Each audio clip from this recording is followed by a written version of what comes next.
Operation করতে তুমি এতগুলো টাকা কোথায় পাবা? আমি টাকা কোথায় পাবো? তোমার অপারেশনের টাকা তোমার ভাই দেবে।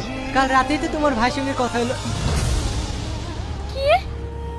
কাল রাতে ভাই ফোন করেছিল, আমাকে ফোনটা দাওনি কেন? আমি ভাইয়ের সাথে কথা বলতাম। না মানে অনেক রাতে ফোন করেছিল, আর তুমি ঘুমিয়েছিলে, তাই তোমাকে আর ডাকিনি। বিশাল ভুল করিছো। ভাই যখনই ফোন করবে আমাকে ফোনটা দিবা, আমি ভাইয়ের সাথে কথা বলবো। ঠিক আছে।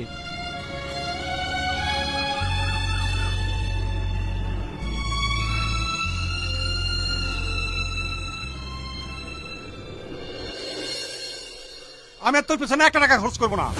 আচ্ছা তুই কত টাকা নষ্ট করেছিস, তোর কোনো হিসাব আছে?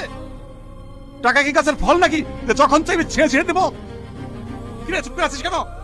আমাকে মার, মেরে টাকা নিয়ে যা, নয়তো বল বাড়ি ঘরে আগুন লাগিয়ে দিব, নয়তো আমার নামে পাড়ায় গিয়ে টাকা ধার করে নিয়ে আয়, আমাকে পরিশোধ করতে হবে। আমার সবচেয়ে বড় ভুল হয়েছে কি জানিস? তোর মতো একটা কুলঙ্গা ছেলেকে জন্ম দিয়েছি। বিশ্বাস করো আব্বা, এই টাকাটা আমার জন্য চাইছি না। এই টাকাটা একটা অন্ধ মেয়ের জীবনে আমি ফিরিয়ে আনার জন্য চাইছি।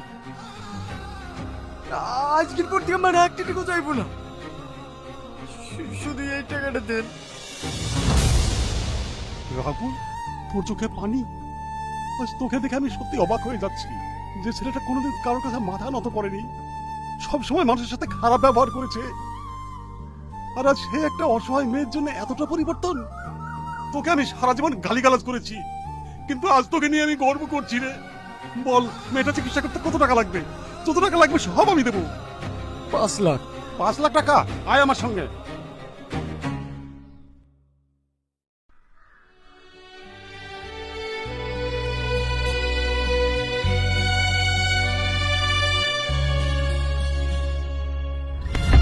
আস্তে আস্তে, তোমাকে আর কষ্ট করতে হবে না।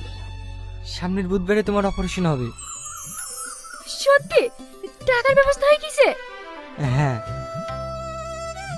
আমার ভাই কবে বাড়ি আসবে? কবে আসবে সেটা তো বলতে পারছি না, একটু দেরি হবে। তাহলে আমি অপারেশন করব না। কেন? কারণ যে ভাই আমার জন্য এত কিছু করেছে, আমি সর্বপ্রথম চোখ খুলে তাকেই দেখতে চাই। আপনি অপারেশন ডেট পিছিয়ে দিন, আমার ভাই আগে বাড়ি আসুক, তারপর অপারেশন হবে। পাগলি মেয়ে, এই ডাক্তার কি সবসময় পাওয়া যায় নাকি? উনি 2 মাস পর পর এখানে আসে। তাহলে 2 মাস পরেই অপারেশন করব, ততদিন আমার ভাইও বাড়ি চলে আসবে।